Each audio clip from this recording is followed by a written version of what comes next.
کہنے لگی میں غریب ہوں, بوڑھی ہو گئی ہوں, ساری زندگی غلامی میں گزاری ہے.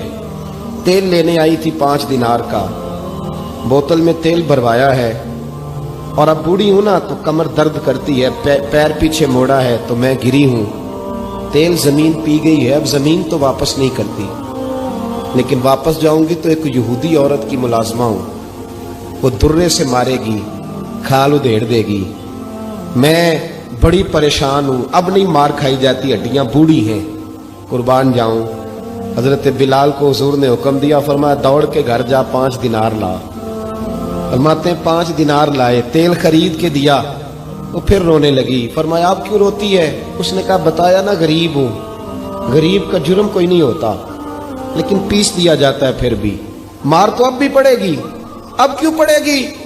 تو عرض کرنے لگی محبوبہ مار اس لیے پڑے گی کہ دیر سے کیوں آئی ہے. تو میرے کریم رسول, اور وہ بی بی حضور ابھی آئے ہیں مدینہ طیبہ. امام یوسف صالحی فرماتے ہیں ابھی آئے تھے حضور, سبل الہدی والرشاد کے مصنف کہتے ہیں ابھی آئے تھے نبی پاک, وہ جانتی بھی نہیں تھی. تو سید عالم صلی اللہ تعالی علیہ وسلم نے فرمایا اچھا مار پڑے گی؟ کہا ہاں. او بھائی کونسلر جو کل آپ کو کہہ رہا تھا نا میں آپ کا خادم ہوں, کونسلر بے گناہ, بلکہ ہمارے SHO صاحب اگر چودھری پہ پرچہ آ جائے تو اس کو ٹیلی فون کر کے پوچھتے ہیں صاحب جی تہاڈے خلاف درخواست آئی ہے, کی کرنا ہے؟ تو غریب آدمی بیچارہ, اس کی غلطی یہ تھی کہ وہ غریب تھا تو اس نے ریڑھی لگا لی چوک میں, اس کو دبوچ کے لے گئے, تینوں پتہ نہیں ایتھے نہیں کھلوئی دا. تو اس کے پاس کل انویسٹمنٹ ہی 5000 تھی, سارا لے گئے. پھر وہ کونسلر صاحب کے پاس چلا گیا, سر میرے نال چلے آ جائے ذرا, میں تھانے جانا ہے. انہوں نے کہا گڈی کرائی, پیسے ہیں نہیں, ایویں تھانے جائیدا ہے. اب وہ گاڑی لایا ہے, پتہ نہیں کہاں سے لایا ہے, تھانے پہنچا ہے. اور یہ ہے ہمارا حال کہ وہ SHO بھی بیٹھا ہے کرسی پہ اور کونسلر بھی کرسی پہ بیٹھا, اور وہ غریب پیروں میں بیٹھا ہے اور ہاتھ باندھ کے کہہ رہا میری ریڑھی دے چھڈو, میریاں 4 دھیاں نے تو میں شامی کھانا کھڑنا ہے. کدھر گیا امت کا وہ ذوق؟ ساری زندگی نعتیں سننے والوں بتاؤ تو صحیح, نعت نے تاثیر کیا دی ہے روح؟ اگر ابھی بھی گھاڑی غریب کے پاس کھڑی نہیں ہوتی تو پھر کیا اثر ہوا ساری زندگی نعت سننے کا؟ میرے مصطفیٰ کریم سید عالم صلی اللہ تعالی علیہ وسلم نے فرمایا اس خاتون سے یہاں کونسلر ساتھ نہیں جاتا, کہتا ہے کر دیا ٹیلی فون, سویرے 9 بجے پہنچ جانا. اور کائنات کی سب سے معزز شخصیت حضرت سیدنا بلال حبشی رضی اللہ تعالیٰ عنہ فرماتے ہیں میرے نبی پاک نے فرمایا بی بی چل میں تیرے ساتھ چلتا ہوں. گویا اللہ کی ساری رحمتیں اس کے ساتھ ساتھ چلنے لگی. اور آگے آگے نہیں, ساری کتابیں پڑھ لو, وہ پھٹے پرانے کپڑوں والی بی بی آگے آگے اور اللہ کے کریم رسول پیچھے پیچھے. ساری گلیاں اس نے پھرائی, مدینے کی صحرا آ گیا. ایک دروازے پہ دستک دی, سے مالکن آئی. وہ بی بی بعد میں کہتی ہے میں بھی بڑی ڈاڈی تھی, طاقت ہی نہیں تھی میرے سامنے کو کھڑا ہو سکے, لیکن جب میں باہر نکلی تو میں نے نور کے حالے میں لپٹی ہوئی ایک عظیم ہستی کو دیکھا. فرماتے محبوب کے گورے چٹے رنگ کے اوپر کالی زلفیں اور محبوب پاک کی مقدس آنکھیں جب تک بات کرتے رہے نظریں زمین پہ جھکی رہی. شرم و حیا والے رسول نے بڑے میٹھے, بڑے دھیمے, بڑے خوبصورت لہجے میں کہا. بریلی کے امام فرماتے ہیں نیچی نظروں کی شرم و حیا پہ درود. بڑے دھیمے لہجے میں فرمایا تیری نوکرانی ہے تیری. عورت کہتی ہے میں تو حضور کے جلووں میں محم ہو گئی کہ سادگی میں اتنا حسن میں نے دیکھا ہی نہیں, تیری نوکرانی ہے. کہا تو میرے محبوب نے فرمایا بیچاری کی غلطی کوئی نہیں, اسے مارنا نا, اس سے تیل گر گیا تھا, نیا خریدتے دیر ہو گئی, رو رہی تھی تو میں سفارش کرنے آیا ہوں. وہ خاتون کہتی ہے کسی کی نہیں مانی تھی, اور محبوب کے جملوں میں تاثیر اتنی تھی ککھ سواد نہیں مشری اندر, اساں کھنڈا می چکھ ڈٹھیاں, انہاں ساریاں شہواں نالوں گلاں سجن دیاں مٹھیاں. فرماتے ہیں نبی پاک صلی اللہ تعالی علیہ وآلہ وسلم نے فرمایا کچھ نہ کہنا. کہنے لگی نہیں کہتی, میرا وعدہ رہا, کچھ نہیں کہوں گی.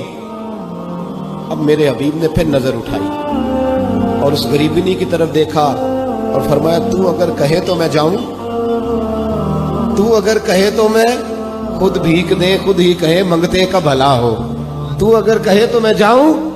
اس نے خراج پیش کیا تو چند آنسو گرائے, کہنے لگی محبوبہ جیسے بندہ نوازی. حضور نے رخ پھیرا. حضرت بلال کہتے ہیں میں پیچھے رہ گیا تو وہ دونوں بیویاں دوڑ کے میرے پاس آئی. کہنے لگی بتا تو صحیح ہے کون, یہ بتا تو صحیح کون تھے. تو حضرت بلال کہنے لگی تم نہیں جانتے. جناب بلال فرمانے لگے یہی تو ہیں جنہیں اللہ نے سچا رسول بنا کے بھیجا ہے.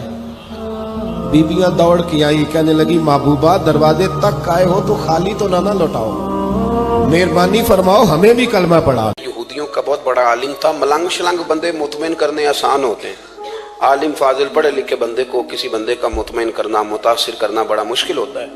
آپ فرماتے ہیں میں نبی کریم علیہ السلام کی بارگاہ میں پہلے دن گیا میں بحث کے ارادے سے, مناظرے کے ارادے سے, چونکہ یہودیوں کا عالم تھا. حضور اونٹنی پر تشریف فرما تھے. اور یارو محنت کر کے جو میک اپ کر کے چہرہ بنایا جاتا ہے اس کے اندر حسن تو کئی دفعہ ہوتا ہے پر جاذبیت نہیں ہوتی.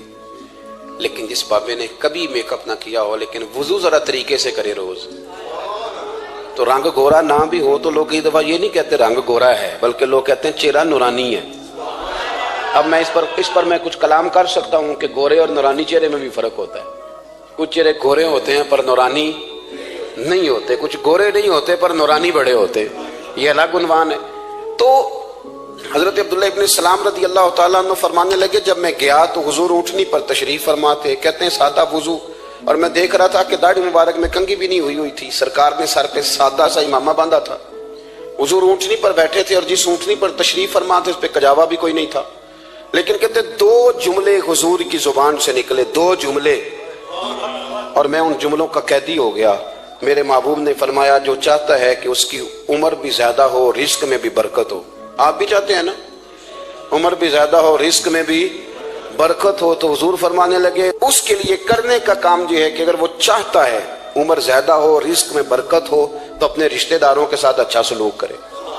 یہ حدیث اگرچہ اپنے انہی الفاظ کے ساتھ مشکات میں موجود ہے, لیکن وہاں حضرت عبداللہ ابن السلام رضی اللہ تعالیٰ عنہ کہتے ہیں کہ وہ کیا مٹھاس تھی لفظوں میں, جملے تھوڑے تھے, بات میں گہرائی بہت زیادہ تھی. میں آیا تھا بحث کرنے پر میں آگے بڑھا, حضور کا دست مبارک تھاما اور میں نے عرض کی یا رسول اللہ مجھے کلمہ پڑھا دے, میں مسلمان ہونا چاہتا ہوں. ہمارے ہاں لوگ سمجھتے ہیں کہ بہت زیادہ فلسفہ بیان کرنے والا شاید کوئی بڑا پڑھا لکھا بندہ ہوتا ہے. یہ جی نفسیات کا بڑا ماہر ہے جی, اس نے کئی ماسٹر کیے ہوئے ہیں, ایم فل کی ہے, پی ایچ ڈی کی. او خدا کے بندے, نفسیات کا ماہر وہ ہوتا ہے جو سامنے والے کی عقل کے مطابق بات کرنا جانتا ہے. اور اگر تم کہے جی میری بات ہی بڑی مشکل ہے میں کس کو سمجھاؤں, تو آپ یہ پڑھے لکھے نہیں ہیں, آپ ابھی سمجھدار نہیں ہوئے. کلم الناس علی قدر عقولہم. اگر آپ پڑھے لکھے ہوتے تو لوگ آپ کی بات سمجھتے. میرے رسول کریم نے کبھی کوئی مشکل بات نہیں کی, کبھی کوئی فلسفہ نہیں بیان کیا, بلکہ تیری نگاہ ناز سے دونوں ہی مراد پا گئے. عقل غیاب جستجو عشق حضور و اس طرح. اقبال کہتے ہیں اگر بڑا عقل مند آدمی ہوتا تھا تو حضور کی بات اس کے دل کو بھی اچھی لگتی تھی, اور اگر کوئی عشق و مستی والا آتا تھا نا کہ میں نے مست ہو کے آنا ہے تو وہ بھی میرے نبی کی باتوں سے مست ہو جایا کرتا تھا. دونوں تیری نگاہ ناز سے دونوں مراد پا. تو حضور کو بات کرنے کا سلیقہ بھی بڑا شاندار آتا تھا. حضرت عائشہ صدیقہ رضی اللہ تعالیٰ عنہ فرماتی ہیں کہ نبی کریم صلی اللہ علیہ وسلم جب بات کرتے تھے تو اتنی دھیمی کرتے تھے, اتنی دھیرے میں کرتے تھے. میں تو چھوٹا آدمی ہوں, کسی بڑے بندے کو نصیحت بھی نہیں کر سکتا, ورنہ میں علماء سے تو نہیں لیکن جو طالب علم ہیں جن کا خیال ہے کہ شاید اور میرے پاس کچھ سیکھنے آئے ہوئے ہیں مدرسے کے, تو میں ان سے کہتا ہوں کہ وہ کیا خطابت ہوئی جس میں سامنے والے کو سمجھ ہی نہیں آئی آپ نے کیا کہا. آپ اتنے جوش میں چلے گئے, کہتا جی وہ میرا عشق بڑا جوان تھا. تو میں نے کہا آپ کا عشق زیادہ جوان تھا, پھر رسول پاک کی سنت سے آگے نکل گیا ہے. اب ٹھہر ٹھہر کے بات کریں. آپ کی بات اگر سامنے والے کی سمجھ میں نہ آئی تو اس کا معنی کیا ہوا.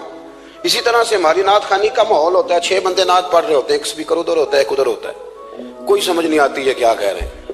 اور پھر اس کے ساتھ ساتھ وہ یہ بھی مطالبہ کر رہے ہوتے ہیں کہ ہاتھ بھی کھڑے کرو جنو جنو عشق کے.